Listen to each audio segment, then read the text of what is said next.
So I'd like to thank once again Ricky for inspiring me again and pushing me and motivating me to do videos. To be honest, I'm not quite sure how longer a journey it would have been or harder a journey. I mean, it is still a long journey, and just this process of what I'm going to talk about, like, I'm not sure how more difficult. I mean, it is difficult, but what I'm saying is the fact that, like, when I'm doing these recordings, right, I listen to them. I mean, I was just listening to a recording that I did on the 22nd of June or the 23rd of June, and now it's about the 9th of July. And I'm reflecting back while I'm listening to that recording and thinking about the space, feeling the space that I was in, that I was holding in, my experience. Although it's a similar experience, it's just more awareness, more consciousness, but more understanding, more growth, one could say. And I had to close the passage door because the cat, whenever she hears me talking, she wants the attention. So if I'm doing a recording, if I'm speaking to somebody on the phone, whatever it is, whenever I'm opening my mouth to talk, that's when she starts meowing and wanting attention. Anyway, so coming back to what I was saying was that, what was I saying? So listening to my recordings over again and putting myself in that place, although I'm in the same similar situation, again, that consciousness that there's just something there. There's a growth. I can't explain it, but there's a growth. I think almost there's a deeper understanding. So what is this deeper understanding for me? What is this about? Like, when I'm listening to a recording of myself, from 3 weeks ago, 2 weeks ago, or whatever it might be, and I'm listening and I'm reflecting, it's almost like I'm just being there for myself. And one of the things I realized, which is very important, was that it's always motivated more so to share with others. Again, so others can maybe take something from my recordings that can help them in their own lives, that they don't feel so alone, that they feel like some support, that somebody else is also going through something similar experiences, similar type of life, hardships, pain, suffering, confusion, loneliness, isolation, again, like those kind of things, and that you feel, then also for myself to help bring a purpose or meaning to this existence, for my own meaning, and then for yourself, and say, well, here's a guy who's trying against the odds. I mean, really, the odds are not in his favor, and he's really trying, and he's persistent, and doesn't give up.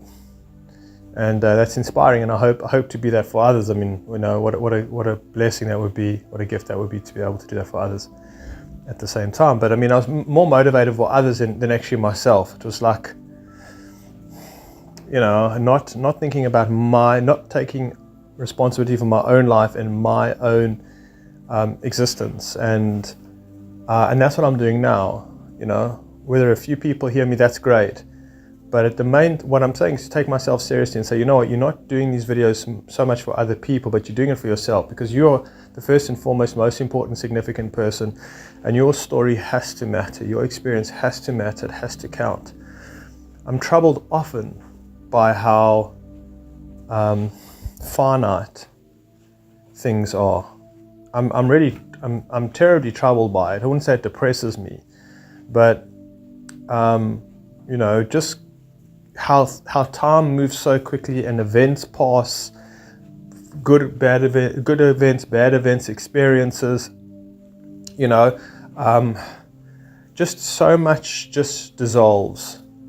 And I don't see other people really sort of having a hard time with that. I don't find they pay attention to it. That they don't realize that one day this will all be gone.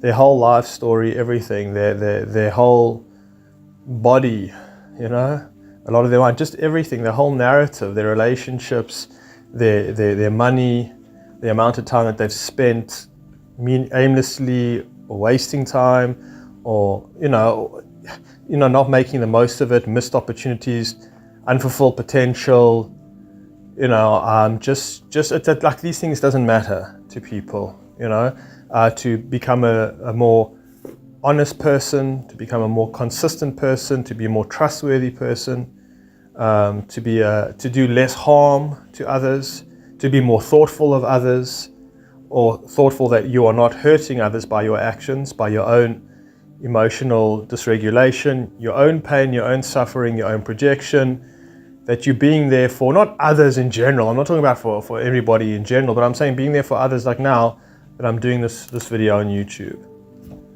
that I'm able to do that for others, that I'm able to be there and be of service in that way. But other people don't. They're not bothered by that. They don't mind in a dead-end job. They need it. It's a part of them. It's just in their makeup. It's just their being. It's just on the level that they're holding on.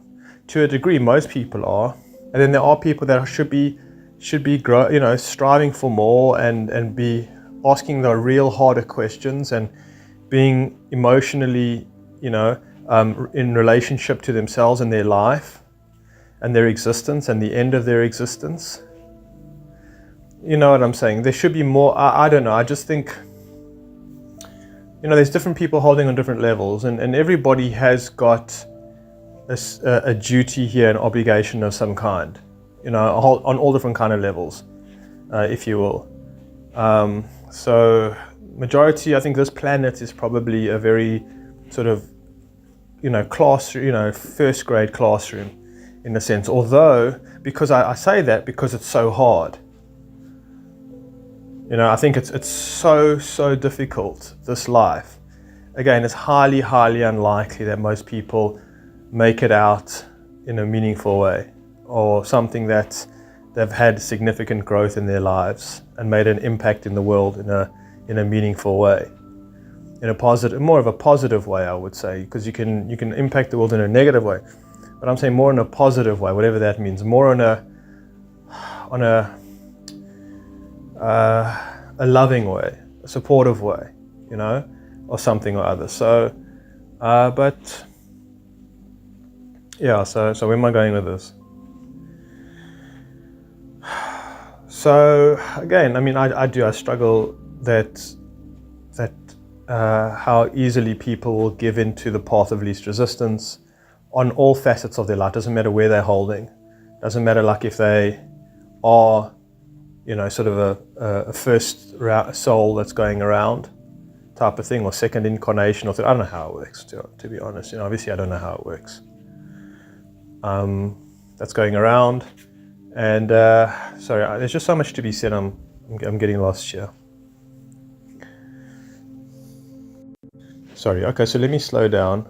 I just pressed pause there, collected my thoughts, and I did want to say that I do think that this planet is one of the hardest experiences, one of them, that's available, probably in the whole universal, experience of soul, away from, source and everything else in the fifth dimension, the third dimension, 5 sense reality type of thing. I definitely say, because again, very few people make it out alive.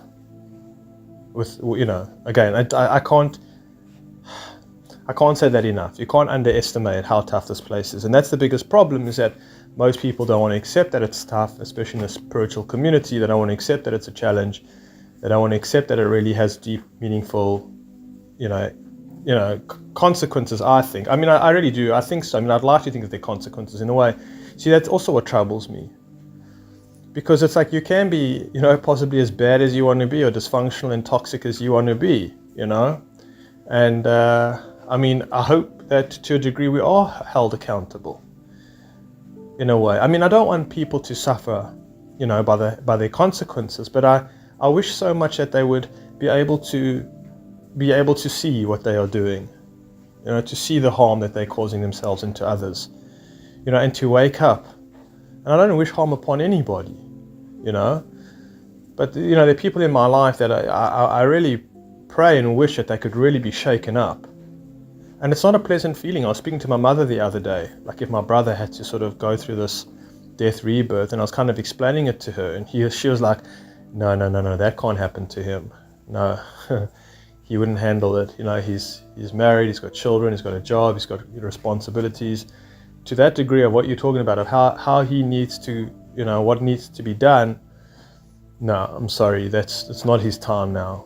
She kind of said, yeah. I said, it's not. I said, it's probably not his time, but he sometimes also doesn't have a choice. So he's just going to keep on a downward spiral, and that's what most people do. So again, most people, they don't really stand a chance. It's very, very few people that stand a chance. It's a very, very difficult, challenging experience, especially working with culture, especially working with the establishment, the media, the powers that be. It's absolutely, the odds are completely against human beings to for their self-actualization, whatever it is, to become sovereign, free-thinking individuals, to learn how to love themselves, to learn how to create a meaningful existence that impacts the world in a positive way, in a loving way. The odds are really against. Again, I've spoken about this before, that it takes us very, very long to be able to become independent. And then not only because of the human the human biology and psychology, and then we're never really independent. 18 years old or 7, whenever you get your driver's license and you can get a job and earning your own money, you're kind of independent, but you're not, because you're still very heavily dependent on the system to provide for you and everything else. So it's very difficult. It's very tough. And not only that, you've been programmed so hard and conditioned so hard and traumatized so hard that it's most likely that even when you become independent and you leave home and mom and dad aren't around anymore, sort of again messing with you and the neglect, the abandonment, the emotional unavailability, the non-understanding, the pressure to be somebody else, the pressure to play their game, of insincerity or whatever it might be, of just role playing, etc. All this pretends. So yeah, it's very hard to, even when one does become of dependent age, if you want to call it that. So for myself, what am I saying? And I don't really want this to be a long recording, but one of the things that I was talking about when I was doing the recording was I was saying really, really important things. I was really just very heavy listening to myself, and it must be heavy for others to listen to me as well, because I really go into very, very sort of hard, lonely, I would say despairing, like great grief, sorrow, like really, moments, and I'll go into them again. And when I'm listening to myself talk, and I'm in these moments, and I'm still saying at the same time, but you know what? My mind is telling me that I should be doing my chores, or this is a waste of time and no one's listening to you. This inner critic, and I think to myself, geez, on top of yourself going through such a hard time, you just even, you're not deliberately belittling yourself, but you're playing it small. Not playing it small, but you're not realizing the importance of what you are actually doing by this recording. You don't realize the significance. You're kind of just doing it, it doesn't matter. Like everything else just doesn't matter, and everything else is inconsequential and indifferent, and it doesn't matter. No one's really listening and no one really cares, type of thing, which is somewhat true.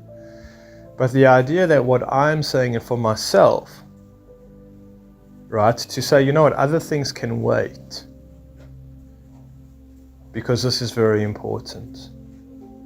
And I make myself important to me, and I make myself matter to me, and I make my experience of what I'm going on, what's going on for me, matter and important to me.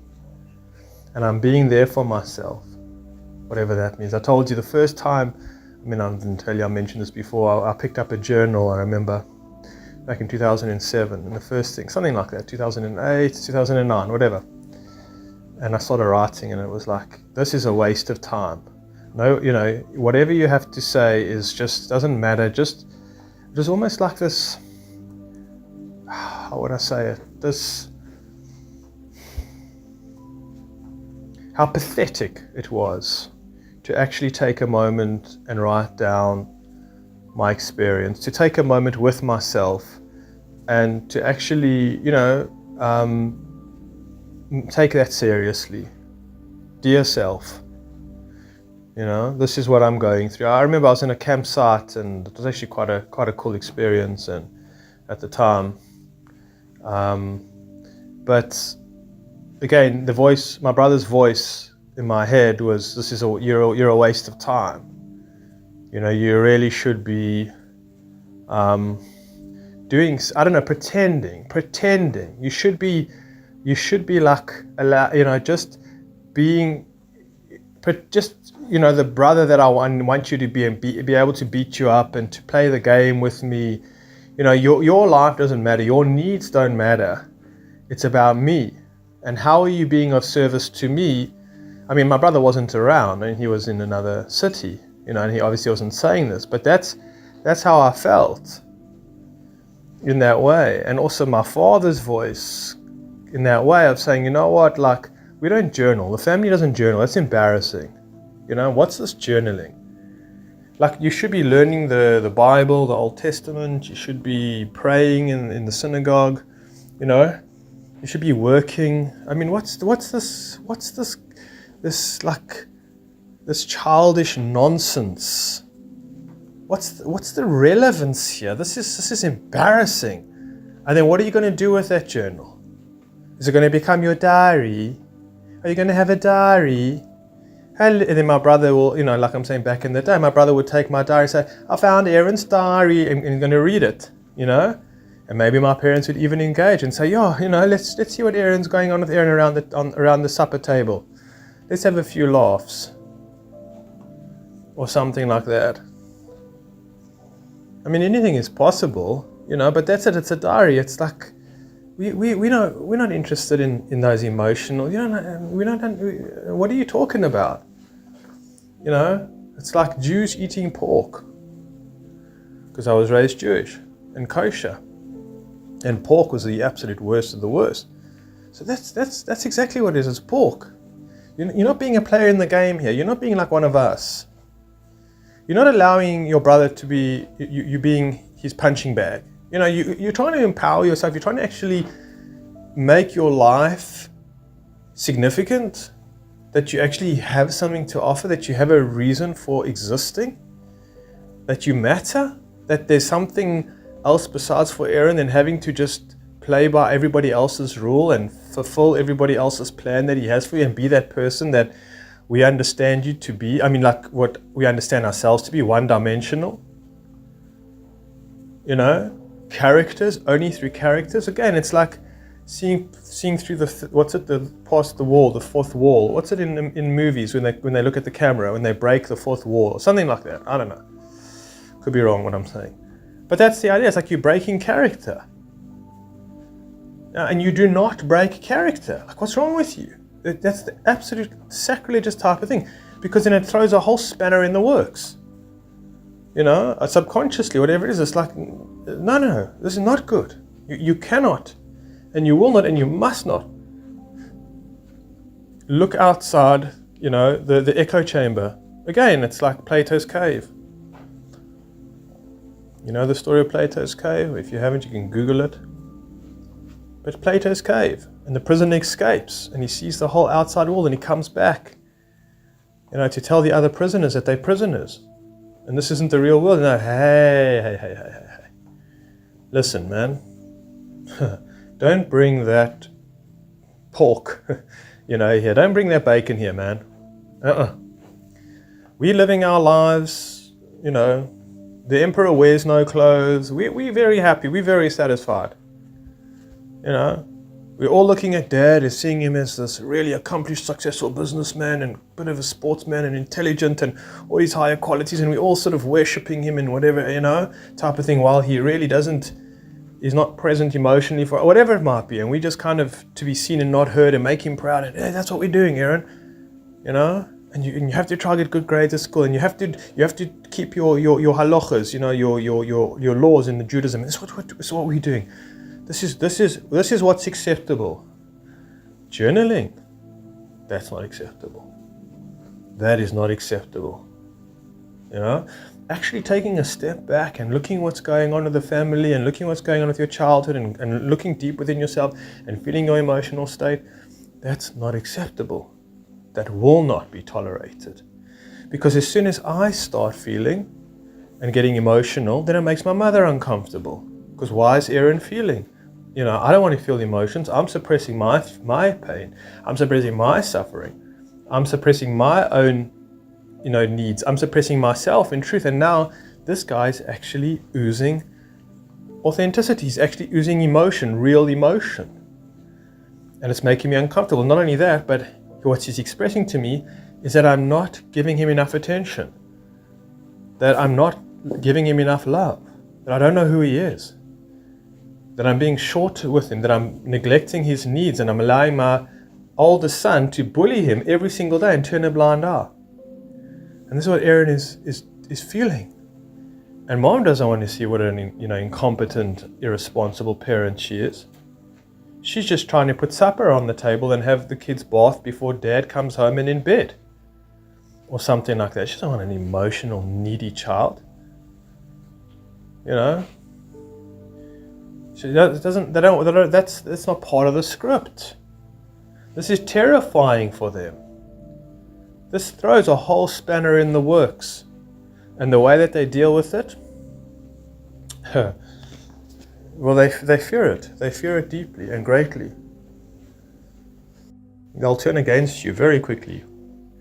You say, you know what? I don't believe what I'm learning at school is important or significant.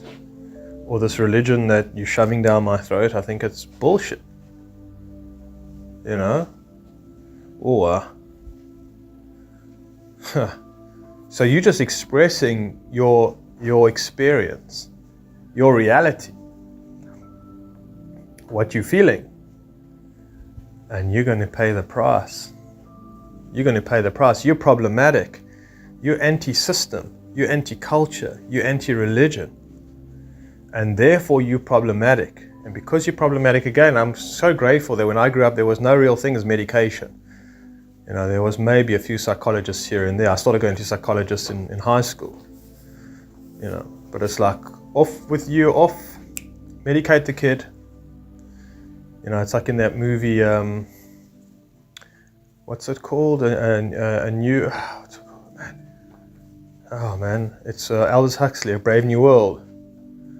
And they take this, I can't remember what it's called, to numb the emotions. And the parents, the children are raised like in a classroom. I mean, they sleep all together. There's no parents. It's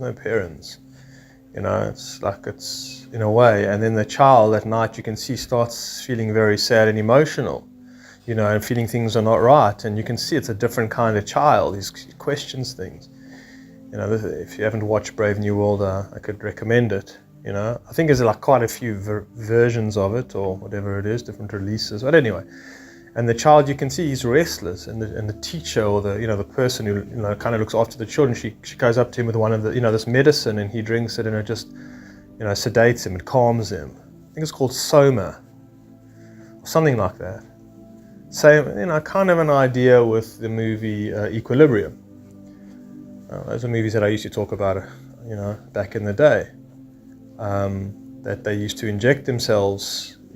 Within every a couple of hours every day with this Prosium, which sounded like Prozac. And what it did is it numbed the emotions.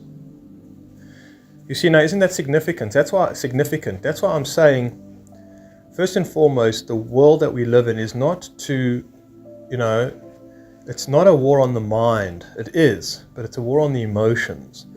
Because the emotions is what feels real.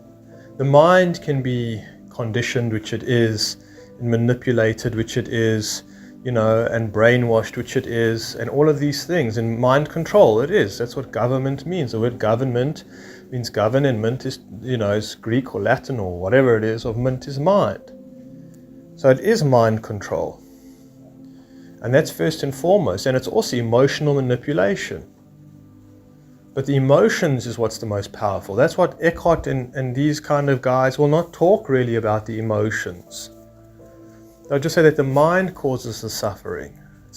I don't even want to get into it. It's so pathetic. But it's the emotions. It's your feeling. It's your experience. And it's also your thought as well. I mean, they're both as important because it's yin and yang. So there's emotion and there's thought. There's mind and there's heart. You know, however you want to put it down. But you can't have one without the other. But again, the New Age and these kind of teachings and the spiritual community is all about quietening the mind and the self-identity. It's just an image in the mind. And therefore, if you can just release that image and let go of the image that you have of yourself, or the idea that you have of yourself, then again, there's no one really there, and then there's no one really suffering, which is absolutely toxic. Again, which is the most toxic thing you could be doing into people that are sort of trapped in a matrix structure. And all you're just saying is that don't feel, your suffering and your pain is because of your mind and how you perceive things and whatever it is. It's very, very toxic. It's very dangerous anyways. So, for myself, I think what's so hard, again, just ending off, is to make my life matter. And it's significant to me, and I take that with me. I take that with me because I die alone. I die alone. And what do I take with me to the great beyond, as REM would say? The great beyond. I mean, what do I take? I take my experience of what I've made holy and what I've made meaningful, and what's significant, I don't know, and how I've grown. That's all that I take. That's all that I take. And I don't know, for some people that don't take anything, it's perfectly fine. But that doesn't matter. It doesn't take away that for me it matters, that for me it counts, that for me it's significant. For me, I can't live without it. I can't live without it. There's no purpose to live in life without the meaning, without the possibility or the belief or the philosophy or something in the notion of a higher being, whether it be ourselves, whether it be God, whether it be nature, whatever it might be. It's just, I can't live life without it. And I can't live life without myself. But other people can. But that doesn't mean that I can do it too, and that it's an option for me, because it's not an option. So it doesn't matter how heavy I am and how heavy I get. It doesn't matter how sorrowful I am and how much grief I feel and how much loneliness and how much I express it and how much, sort of just pain that I go through and suffering, that it matters. And it's not just an inconvenience to other people. People don't want to hear it here, and they want to hear you talk about manifestation, and the law of attraction, and how do you make your first million or something. Like, they don't want to hear that. It's not warranted. You're a freak, man. You're a freak. And I'm saying, no, I'm not a freak. I also have to justify myself, but I know that I'm making something holy, and that's myself, and that's going against everything that my parents and my brothers and my religion and my culture and society ever wished or desired for me, or ever wanted for me. They never wanted that. They still don't. But for myself, to me and myself and I, it's my very breath, it's my very essence, it's my very heart and soul, so I just got to appreciate that I've come a long way, and I've still got a long way to go. But the fact that I've come a long way, and to be able to say, Aaron, you're really something special, my boy. I wouldn't say my boy, but you really are somebody who's worthy of love, somebody who is worthy to be heard. Not just worthy of love, but somebody who's not just worthy, because that's coming from like a scarcity, but there is so much to love about you. I like that. There's so much that I want to, for people, I want to hear about you. I'm so interested in you. You are so interesting. You are so different. You are so unique. You are so special. You're like a breath of fresh air. You're like, the sun coming through the clouds on a rainy day. you know. And there's so much of you, there's so much of that, there's an abundance of that flowing from you, you know. Yeah, to know that, to feel that, to share that, I don't know, just to be it, you know what I'm saying. I hope you do. And I suppose that I'm saying that this is the journey as well for yourself. So maybe you do have a long way to go. You know, maybe you don't. But if you have a long way to go, you have to admit it. You have to admit it. You've got a long way to go. And you can't play it small, and you can't. I mean, you can do whatever you want to do. But you know the price you're going to pay. And that you are paying. You know?